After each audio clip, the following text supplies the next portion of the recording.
Hello, Stephan here with Liquidity with a video on how to tell someone to shut up in German. From the sweet to the polite to the very crude. Liquidity. If you enjoy this video, if you find it useful, please give it a like and please subscribe to my channel if you find my other videos helpful as well. This video discusses the command form of the German verb halten, which means to hold, in conjunction with various ways how to say mouth in German. The easiest and most common way to say shut up in German would simply be halt den Mund, which literally means hold the mouth. Now, this works only if you're talking to one person in an informal way, using the du form. If you are talking to several people in an informal way, the ihr form, that would be haltet den Mund. If you're talking to people using a formal voice, Sie, both in singular and plural, it would be halten Sie den Mund. In this video, I will focus on the du form, on the singular informal way of saying shut up, simply because that's the most common and the most plausible form that you will encounter.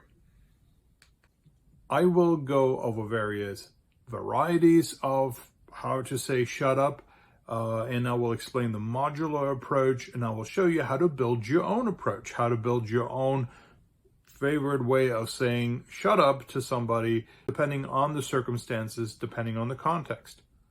And I will show you how to add a few words here and there, and also how to modify or replace the word for mouth in German in order to create a certain desired effect.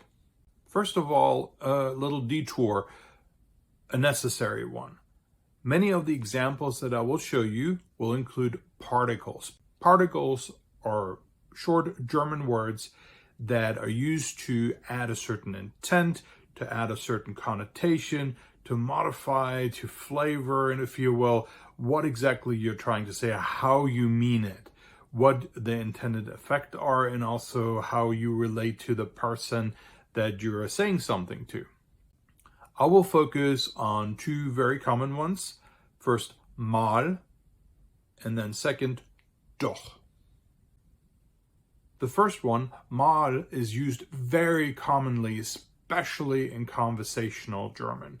It basically means as much as once or just this once. It's used as an encouragement. It's used as a little gentle push. It is also used as a softening agent by acting and sometimes even pretending as if I'm saying something that's really not that big of a deal because I'm just asking you this just this once.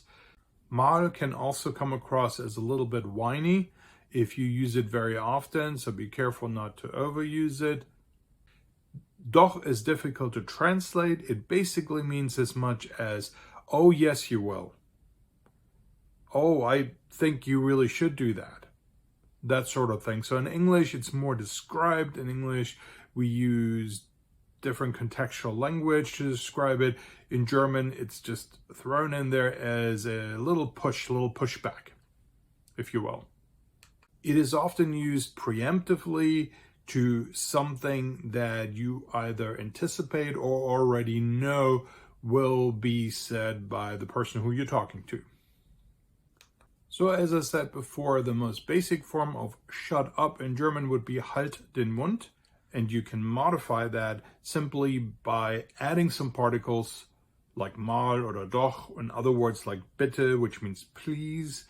And then you can also replace the word Mund with other words for mouth. And German has quite a few, and some of them are quite expressive.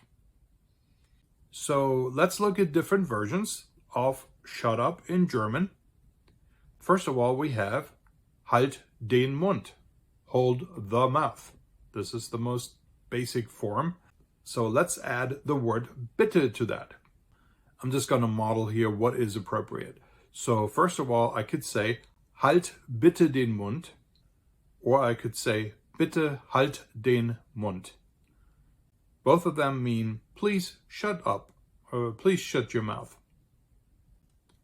The next one is the same with the addition of the little particle mal. So here I'm softening things up a little bit. I'm making it sound like it's not a big deal. So here we have, first of all, halt mal bitte den Mund. And then, bitte halt mal den Mund. And they translate into English as, please shut your mouth. Please, could you just shut your mouth? Something like that. The next example has the little particle doch sprinkled in. So when I'm adding doch, remember, I am giving a little bit more of a push. I'm basically adding a little bit of urgency to the whole sentence. So I could say either, halt doch bitte mal den Mund, or I could say, bitte halt doch mal den Mund. If I were to translate that into English, not literally, but what you would say in English in place of this in a natural English way, right? I would maybe say, could you please just shut up? Or could you please shut up now? Something like that. We could also remove the word bitte and replace it for something that adds a little bit more urgency, such as endlich, which means finally. Halt doch endlich mal den Mund. That is pretty forceful. That's probably the most forceful way with Mund that I can think of in a very common way. In English, the best equivalent to that would be probably just shut up, will ya? Or finally, just shut up now. So we've covered a few particles. Let's talk about what other words we can use in the place of Mund. So Mund is just the regular German word for mouth, but used for human beings. We actually have a different word, or actually different words for animals. So very commonly used for animals, for an animal mouth, would be the word Maul, referring to a human being.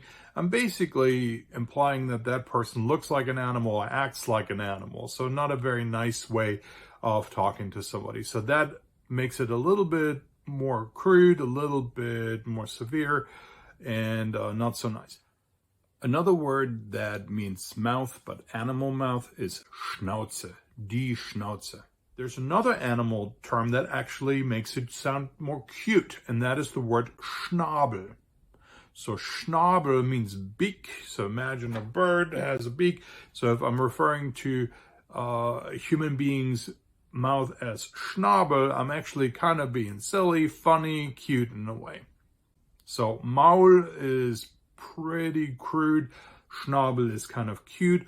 Mund is just the regular word for mouth. And then we have one more. And this one is really rough. And that is Fresse. Die Fresse. Halt die Fresse. And that one implies that you don't even have a regular mouth. You just have a tool that you use to feed yourself with. And then there's one more word, and that is Klappe. Die Klappe. So Klappe just means flap. It can mean something, or it could also mean lid, maybe something to close something up. So if I'm referring to somebody's mouth as Klappe, that means, that is constantly going and going. And I'm basically implying that person is talking way too much, and it's time to close that flap. So if I use these words in complete sentences, this is what they would sound like, and also this is what they would connote. So the cutest one would be halt den Schnabel. That literally means hold the beak.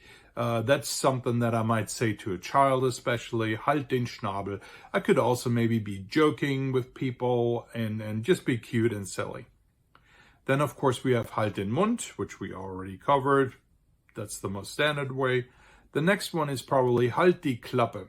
That can also be cute, silly, but it can also mean like, oh, I'm really annoyed by you. Stop flapping. Stop talking. Your flap just keeps going and going. I'm annoyed with you.